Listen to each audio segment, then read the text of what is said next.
রাধে রাধে বন্ধুরা, রাধারানীর পরিবারে তোমাদের সকলকে স্বাগত। আজকে আবার আরেকটি রেসিপি নিয়ে চলে এলাম। আজকে তোমাদের সাথে আমি শেয়ার করব একদম মিষ্টি দোকানের মতো খাস্তা গরম গরম কড়াইশুঁটির কচুরি। আশা করি রেসিপিটি তোমাদের ভালো লাগবে। কড়াইশুঁটির কচুরি বানানোর জন্য এখানে আমি 250 গ্রাম কড়াইশুঁটি ভালো করে ছুলে নিয়েছি। এবার এই কড়াইশুঁটিগুলোকে আমি সিদ্ধ করে নেব। তার জন্য কড়া বসিয়ে কড়াতে দিয়ে দিলাম জল। এবার কড়াইশুঁটিগুলো দিয়ে বেশ ভালোভাবে কড়াইশুঁটি সিদ্ধ করে নেব। যতক্ষণে কড়াইশুঁটিটা সিদ্ধ হচ্ছে ততক্ষণে আমরা ময়দাটাকে মেখে নেব।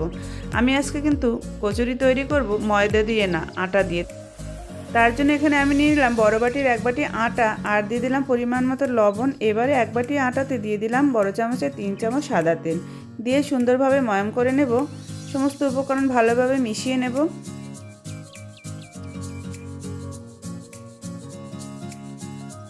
মেশানো হয়ে গেলে অল্প অল্প জল দিয়ে সুন্দরভাবে একটা ডো তৈরি করে নিতে হবে। যেইভাবে আমরা আটার রুটি তৈরি করি বা লুচি তৈরি করি সেরকম কিন্তু একটা সুন্দর সফট ডো তৈরি করে নিতে হবে।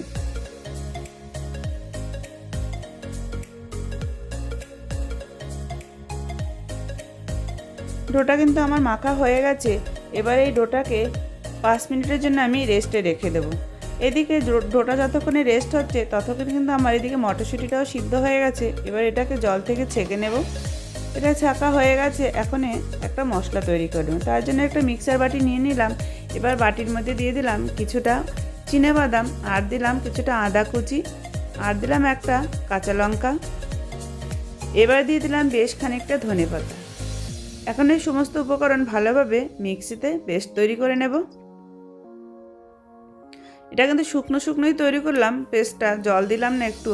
এবারে কড়া বসিয়ে কড়াতে সামান্য পরিমাণে তেল দিয়ে দেব। তেল দিয়ে দিলাম একটুখানি জিরে ফোড়ন আর দিলাম সামান্য পরিমাণে হিং। এবার ফোড়নটা ভাজা হয়ে গেলে যেই মশলাটা আমি মিক্সিতে পেস্ট করে রাখলাম আদা, ধনেপাতা, কাঁচা লঙ্কা আর চিনেবাদাম সেটাকে দিয়ে দিলাম। এবারে মশলাটাকে 1 মিনিটের মতো একটু আমি ভেজে নেব। তারপরে আমি এক এক করে শুকনো মশলাগুলো দিয়ে দেব। প্রথমে দিয়ে দিলাম 1 চামচ জিরে গুঁড়ো, 1 চামচ ঝাল লঙ্কার গুঁড়ো, 1 চামচ ধনে গুঁড়ো, 1 চামচ গরম মশলা গুঁড়ো আর দিয়ে দিলাম 1 চামচ চাট মশলা গুঁড়ো। এবারে দিয়ে দিলাম 1 চামচ আমচুর পাউডার আর দিয়ে দিলাম বেশ খানিকটা কাসুরি মেথি। এবারে সমস্ত উপকরণ ভালোভাবে ভেজে নেব 1 মিনিটের মতো। ভেজে এবারে সিদ্ধ করে রাখা যে মটরশুঁটিগুলো সেটাও দিয়ে দিলাম। দিয়ে আবার 1 মিনিটের মতো নেড়ে চেড়ে তারপরে একটা ম্যাশারের সাহায্যে বেশ ভালো করে এটাকে ম্যাশ করে নেব। সুন্দরভাবে একদম ম্যাশ করা হয়ে গেছে। এটা কিন্তু মিক্সিতেও করা যায়, কিন্তু মিক্সিতে করলে একদম বেশ নরম হয়ে যায়, জল জল হয়ে যায়, ওই জন্য শুকোতে অনেকটা টাইম লাগে। কিন্তু এইভাবে করলে এই কচুরিটা কিন্তু অনেক দিন রেখে খাওয়া যায়, তাহলে কিন্তু নষ্ট হয় না। এবারে দিয়ে দিলাম পরিমাণ মতো লবণ আর দিয়ে দিলাম চিনি। পুরটা কিন্তু রেডি হয়ে গেছে। এবার কড়া থেকে নামিয়ে 5 মিনিট ঠান্ডা করে নেব। ঠান্ডা করে এই পুরটা থেকে ছোট ছোট বল আকারে তৈরি করে নেব। তাহলে কি হবে, আমরা যখন কচুরিগুলো তৈরি করব চটজলদি হয়ে যাবে, কোনো ঝামেলা হবে না। আর কচুরির সারা গায়েও কিন্তু পুরটা লেগে যাবে না। এইভাবে আমি সব বলগুলো তৈরি করে নেব।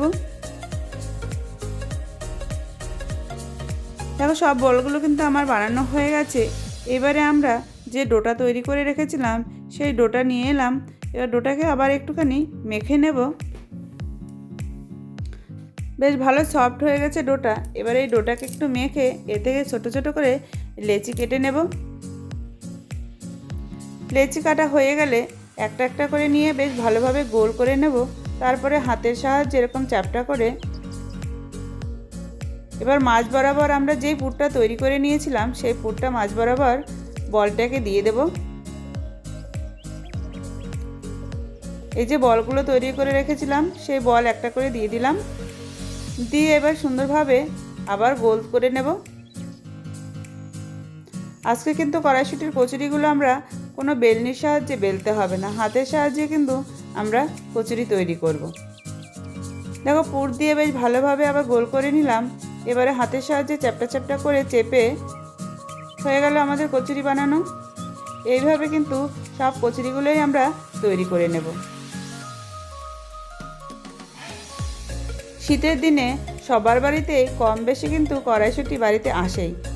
এরকমভাবে কিন্তু যখন তখন বানিয়ে ফেলা যায়। বিকালে টিফিনে চায়ের সাথে দারুণ কিন্তু জমে যায়। আর এই কড়াইশুঁটির কচুরি বানিয়ে রেখে দিলে কিন্তু নষ্টও হয় না, বেশ অনেক দিন চলে যায়। দেখো আগে থাকতে আমি কড়াতে তেল বসিয়ে দিয়েছিলাম। তেলটা যখন অনেকটা বেশ ভালোভাবে গরম হবে তখন কিন্তু গ্যাসের আঁচটা একদম লো টু মিডিয়ামে রেখে এবার এক এক করে কচুরিগুলো ছেড়ে দিতে হবে। আর এই কচুরিগুলো হতে কিন্তু বেশ খানিকটা সময় লাগে, যেহেতু মোটা মোটা করে ভাজা হচ্ছে অনেকটা ধৈর্য সহ্য নিয়ে ভাজতে হবে। একদিকটা হয়ে গেলে আরেক দিকটা উল্টে পাল্টে লাল লাল করে ভেজে নেব।